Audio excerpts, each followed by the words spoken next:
ในก็เป็นวันเลือนจริงเหมือ3 ค่ำมาเมียนยาวันอังคารพอดีเนาะ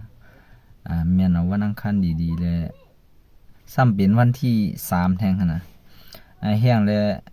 ใครมาลัดลองสั่งล่ะในใครว่า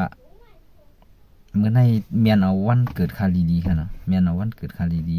ๆก้อยน่ะวันเกิดคาและวันเกิดต่างก้อนั่นเรียบที่เปียกปึงกันค่ะเนาะเปียกปึงกันชื่อนะนะวันเกิดคาในคาที่บ่นว่าคาถูกลีไลตอบแทนกลุ่มมุนโปเมกลุ่มมุนเมเนาะกลุ่มมุนโปเมก็น่ะโปคำมีทางว่ามีก็ตั้ง2นั่นแหละเนาะก็น่ะมื้อเดียวมีเมก็ตอบแทนกลุ่มมุนเมย้อนเปือว่าคาวนว่าวันอันคาเฮาเกิดวันมื้อน้ายๆวันอันเป็นวันเดือนจริงมื้อวันมื้อน้ายๆเป็นวันอัน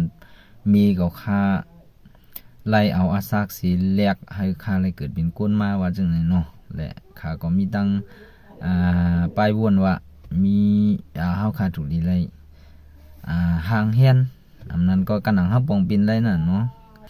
ในวันมื้อใดก็เขาไลห่างเฮียน1เนาะอันไรบ่มีเฮาคาขัดอันไรไปเลยกินอิ่มเต็มเนาะมันจะว่าในวันมื้อใดก็อย่างเก่าก็นั่นในวันมื้อใดเฮาเอาไว้เป็นล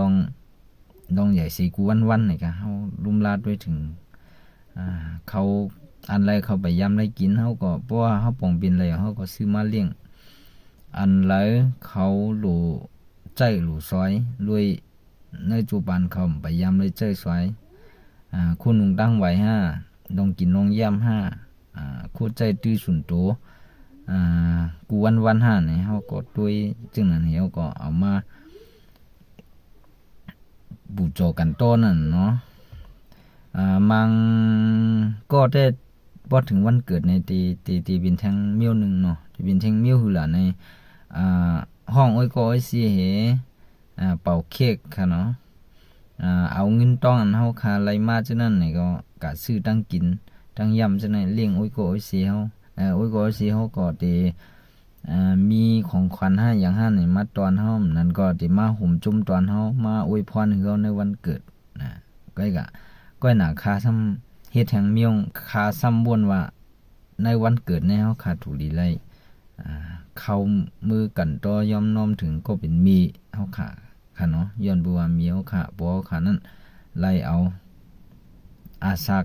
สีเรียกมากกว่าอะไรค่ะเนาะย้อนบ่ว่ากาบันปานมึงเฮามือเขาเกิดเฮาคันให้เขาเกิดเฮามึงหอยมึงถอนมึงหอยมึงหลอยค่ะเนาะมึงหอยมึงหลอยนี่มันใจในห้องยาค่ะนะเอากรรมกูสู่ว่าบ่ถึกบินก้นก็เปลี่ยนบ่มถึกบินก็ตายใกล้ขนาดเนาะใกล้ยามหันเนาะเหมือนมึงปืนขึ้นกราบขนาดมึงขึ้นกราบนี่ปากเกิดมา1ปากก็ให้มันหลอด1ปากก็ปืนเฮ็ดไรก็น่ะมึงหอยมึงหลอยเฮาคันให้เกิดมา1ปากนี่ให้มันหลอดไรตั้งปากนั่นมันว่าอะไรค่ะเนาะแล้วกรรมกูสู่วายหลอดมาได้นี่แหละเขาเป็นอันคุกทบใจถึงบ่วนถึงในวันอันมีเฮาค่าทุกข้าขันใจแต่ได้มีเฮาค่าเป็นก้นมานั่นเนาะและอันมาลัดในก็อำใจเลยว่าอำหันดีเนื้ออันเปิ้นเฮ็ดหำใจค่ะเนาะอันเปิ้นเฮ็ดก็หลีเขาอันข้าวเฮ็ดก็อันในมันเป็นตั้งหันข้าวไว้ขนาดเนาะก็น่ะดนดาให้ก็เลยมีตั้งหันมื้อหนังข้าวก็เฮ็ดจอมมื้อหนังข้าวเนาะมีตั้งหันมื้อหนังอันเปิ้นเฮ็ดกันเป่าเค้กบอกโอ้ยก็ไอ้สิมากินมวนกินเกี่ยวซั่นก็มันก็ลีก็เป็นตั้งมวนซื้อก็ทั้งลายนึงค่ะเนาะอันนี้ก็เฮาค่าเอาลายเฮ็ดอันมื้นตังก็เฮก็มาลาดนี้ปีน้องลาดนี้โอ้ยก็ไอ้เสียวค่ะนั่นเนาะให้เฮาค่ะมาจอยกันบนทัดสั่งด้วยว่าอันใดถูกดีเปลี่ยนและอันใดถูกนั่นก็อันไรก็ดีทั้ง2นี่นะเนาะตอนดาตั้งผู้ขัดตั้งวนขัดแต่ก็ดีทั้ง2ค่ะดีแต่ก้อยหน้าพอข้าวที่เฮ็ดทั้ง2นี่มันเงินตองเฮานั่นน่ะเนาะมันสิงเงินสิงตองก็รวยเฮาไล่พรดีอันเฮาถูกดีไล่นั่นน่ะเนาะยอดบุญนั่นแหละพอถึงวันเกิดมานี่ตีมันได้อันเฮาขาดหรือไล่บ่วนถึงในคุกทบในเป็นปมมีเฮาพอตั้งวนขาดได้ก็น่ะ ก็จึงว่าน่ะเนาะมันก็เต็มเหมือนกันไล่กูก็นั่นน่ะเนาะเอาค่ะจึงก็ลีในลายเฮ็ดอันใดก็เข้มกูอันค่ะก็เอาตั้งมนต์ซื้อว่าก็เข้มค่ะเนาะเอาตั้งคุกทบบนถึงกลุ่มมุนว่าก็เข้มค่ะครับไรมาซีนี้ลักลายอันใดค่ะเนาะย้อนเปิ้นนั่นแหละมื้อนี้ก็เฮาขามาตรงตักกันโดยเฮาค่ะยังฮู้จักยังมึดกือจำใจกันอยู่ในค่ะเนาะย้อนเปิ้นนั่นแหละเฮาค่ะมีโปมีมาเย้าเฮาค่ะถูกเลยลุ่มลาเขาถูกลีปล่อยปืนแปดนะมังก็แต่มีตั้งหันว่า